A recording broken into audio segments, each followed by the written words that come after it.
Top quality और consistent performance के लिए सिर्फ सिल्वर पंप नाम याद रखना। इलॉन मस्क और ट्रंप का, तो इलॉन मस्क को ट्रंप की बड़ी चेतावनी, यही अगली बड़ी खबर है जहां मस्क को गंभीर परिणाम भुगतना होगा। ट्रंप का यह बयान, डेमोक्रेटिक उम्मीदवारों को फंड ना देने की वार्निंग। ट्रंप ने कहा मस्क से अब नहीं सुधर सकते हैं संबंध।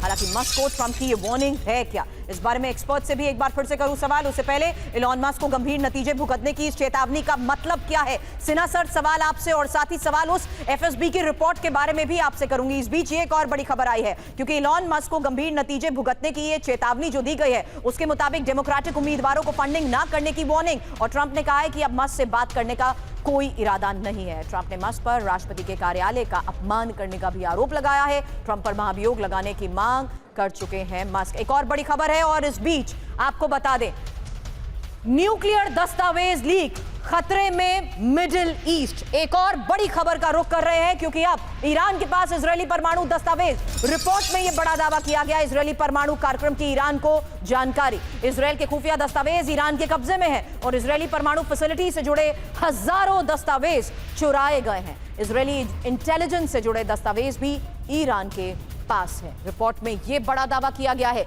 इजरायली न्यूक्लियर प्रोग्राम पर यह खतरा।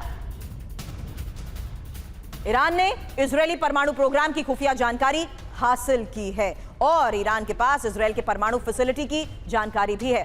कई संवेदनशील दस्तावेज ईरानी इंटेलिजेंस के हाथ लगे हैं। इससे आपको बता दें, बड़ा दावा यह किया जा रहा है कि इजरायली इंटेलिजेंस से जुड़े हजारों दस्तावेज ईरान के पास हैं, और ईरान के लिए जासूसी करने वाले 2 इजरायली की भी गिरफ्तारी हुई है। हालांकि इजरायल का दावा यह है कि जानकारी लीक होने से पहले दस्तावेज हटा लिए गए। लेकिन अब यह दावा कितना बड़ा, कितना चौंकाने वाला है सिन्हा सर, क्योंकि इजरायली न्यूक्लियर प्रोग्राम पर क्या यह एक बड़ा खतरा माना जाए?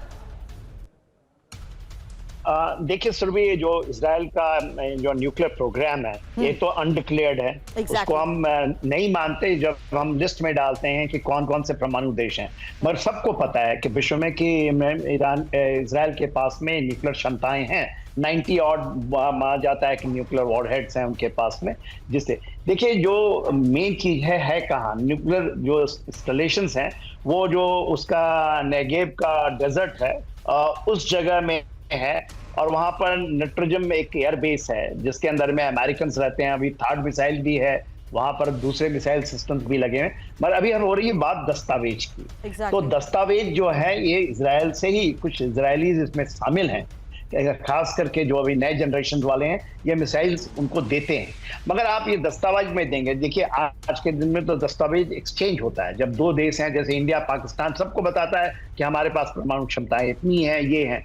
तो ये इजराइल का कोई दस्तावेज उनके पास चला गया, तो वो तो नहीं है कि परमाणु बम बनाने के दस्तावेज चले गए। ये होगा कि उनके पास क्या है, क्षमताएं कहाँ है, कहाँ पर उसके हैं। और ये एक तरह से यदि आप जाएंगे तो इवन मुझे पता है, ओपन सोर्स के अंदर तो नहीं है, पर जो लोग रखते हैं सामरिक ज्ञान, उनको पता है कि क्या कैपेबिलिटी है, कितनी है, क्या कर सकते हैं, आप कितना बनाएंगे। तो है तो चिंता का विषय।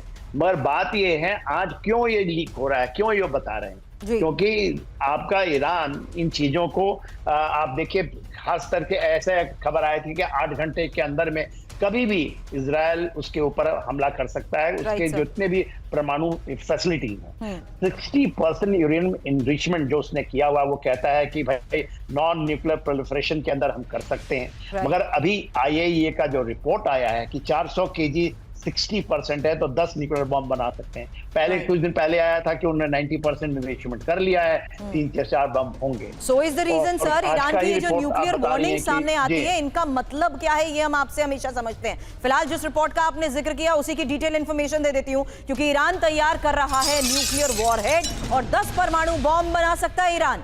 ईरान ने किया 60% यूरेनियम संवर्धन।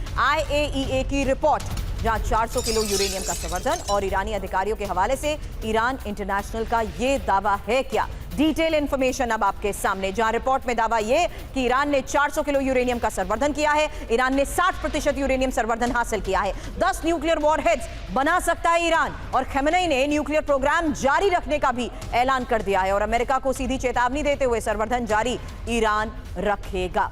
लेकिन इस बीच एक और बड़ी खबर है, जहां ईरान पर हमले की तैयारी में अमेरिका जुटा है और सेंट्रल कमांड कर रही है हमले की तैयारी। USS Carl Vinson aircraft carrier से हमले की ये तैयारी, जहां F-35, F-18 फाइटर जेट्स कर रहे हैं हमले की war drill.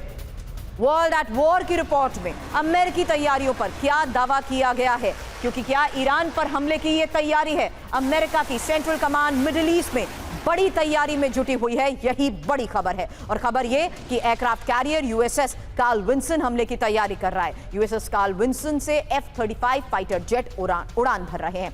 F-18 fighter jets हमले का सिमुलेशन कर रहे हैं। ईरान और अमेरिका समझौता ना होने पर हमले की ये आशंका और ज्यादा बढ़ गई है। अब मिडिल ईस्ट में बड़े युद्ध की घंटी, बड़ी खबर आपको बता दें, क्योंकि ईरान जहां न्यूक्लियर प्रोग्राम नहीं रुकेंगे ये दावा कर चुका है। यूरेनियम संवर्धन जारी रहेगा। किस तरीके से, रिपोर्ट में क्या दावा किया गया हमने आपको बताया। वहीं इजराइल जो ईरानी परमाणु फैसिलिटी पर हमले की तैयारी में है, और अमेरिका जो कि समझौता नहीं हुआ तो ईरान पर हमला कर सकता है। मिडिल ईस्ट में बड़े युद्ध की इस आशंका के बीच दीपक वोरा सर, ये तीनों स्टैंड हमने बता दिए, जहां तीनों के अपने स्तर पर युद्ध की तैयारी को लेकर बहुत बड़े दावे। दीपक वोरा सर, सभी लोग ये बात कर रहे हैं। मैम, एक बड़ी दिलचस्प मुझे खबर आई थी from my friends in the United states कि ये जो ईरान के साथ अभी पंगा हो रहा है और एक कुछ हद तक डोनाल्ड ट्रंप और एलन मस्क के बीच में झपड़ हुई है।